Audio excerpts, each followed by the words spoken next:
Min Laila, galit. Pinabalitaan mo lang Oo, yan. si Okotsulin, tsaka kay admin. Pinagagalitan siya ni ni Pilanton, si admin. Alam mo naman, yung mga channels na alam mo na kung sino-sino lang umaakyat. Hindi ko inaano si Mami Tiris dito eh. Nagagalit sa akin si Mami. Shoutout sa'yo. Sorry to mention your name, Mami Tiris. Hindi ayaw niya yung binabanggit ko yung name niya, pero minsan hindi naman laging negative yung pag-name drop eh. Meron lang, syempre, nasa publiko pala, yung tayo, parang ako din nababanggit din ako minsan sa channel niya, pero kinakausap naman ako, okay naman yun, give and take. Pag may nabanggit na, ay, ikaw din pala ganito. So, wala naman ang problema kung anong hidwaan nila ni Okotsulin. Ang sa akin lang naman kasi,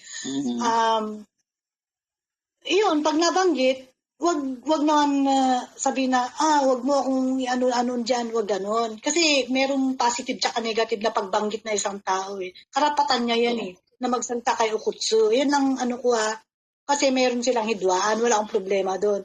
Ang ko lang dito, comment ko lang, bakit ganon? Bakit lahat na lang ng taga kung saan-saang channel napapadpad doon, sa channel ni Shala. Hindi ako nagre-reklamong Shala, straight to the point lang ako, direkta lang ako Sinasabi nyo kasi lagi, parang ayoko kasi ng parinigan, diretsahin nyo kung sino yung nagsasabi ng mga tao, na sinasabihan kayo na yung channel news, puro nagagawa ng mga chaos, no? Yun yung napapansin sa inyo Tanggapin nyo rin yun kung kayo nga mga damis nga dyan Kahit kami na binabalawra, pinapabayaan lang namin tanggapin nyo rin yung opinion namin. Kung ayaw nyo, di wag din kayo dito, wag din kayo makinig dito, pareho lang, same. Yung sinasabi ninyo dyan. Ang ayoko lang, sasabihin ninyo na hindi kami nag-insist. Halos lahat ng taga TWP. O tingnan mo, gusto nyo enumerate ko? Una ako, Mother Lily, Kuya Bonpan, S. Baker, Kuya Mike, sino pa? Si Mami Grace, sino pa? Hanzo, sino pa? Ka-Freddy, sino pa? Ang dami, hindi ko na mabilang.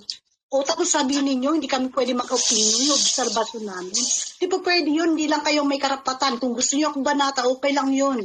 Pero ako may karapatan akong magsalita kung ano opinion na obserbahan ko. Hindi lang kayo. Kung ayaw ninyo sa channel na to, nagsasalita ang mga tao dito, then ganun din kayo. So, dun lang. Give and take, di ba? Pakinggan nyo ako. Pag narinig ninyo, pakinggan ko rin kayo. Sagutan lang ng ganun, pero wala ko tayong balahuraan. Di ba? Opinion to opinion lang. Ganun lang yun. Hindi lang puro kayo, hindi lang puro kami.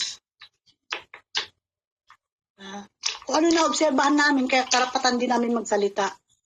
Kasi na-involved din ako dyan Yun lang yun.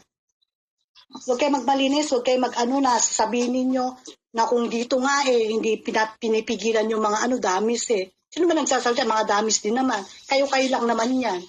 Diba may mga Jesus kayo? Sorry direkta lang ako. Sabihin nyo hindi totoo. Sabihin niyo ayaw niyo ng mga walwalan, ayaw niyo ng mga ganito, ganyan, versusan. Pero natutuwa kayo pag may nagdadami, mga damis dyan, nagsasalita. Ay, ninistig itong taong to. Alam niyo mga uto-uto dyan, na iba. Hindi ko nilalahat Talagang direkta ako pag ako talaga, ayoko yung plastikan, yung ganun, yung nagdamalinis, kung anong gusto niyo sabihin niyo, diretsahin niyo yung tao. Yung puro parinig, ayoko ng ganun. Oo, tao. Mag-away na tayo lahat, at least, nadidirekta natin sa kung anong gusto nating sabihin, kung anong pinupunto natin. Hindi yung parinigan, ayoko ng ganyan. Kasi pwedeng sabihin niyo, nagpaparinig kayo, tapos natatamaan yung ibang tao. Tapos magreklamo, ay natamaan ka, bakit ganyan, hindi naman ikaw binanggit. Lumang estilo na yan. Sino ba yung mga tinitira ng mga nandyan? Sino ba ang tinitira ng mga nandito? Di ba tayo-tayo lang? Liit ng community Huwag nyo kami gawing tanga. Huwag din tayo maging tanga. Even mga damis dyan. Kung may mga mahihinang nila lang na nag-a-attempt na sa instigate ng mga damis dyan at yung mga umaakyat dyan dahil sa mga babasahin yung isang comment tapos rin nyo kasi yung mga sinasabi ninyo, wag ganon. Huwag nyo kami mga gawing tanga o mga bobo at uto-uto. Wag ganon. Sorry direct lang ako. rekta akong tao. Ayawan nyo na ako Kaya nga lahat. sasabihin nila, bakit may binanggit bang pangalan?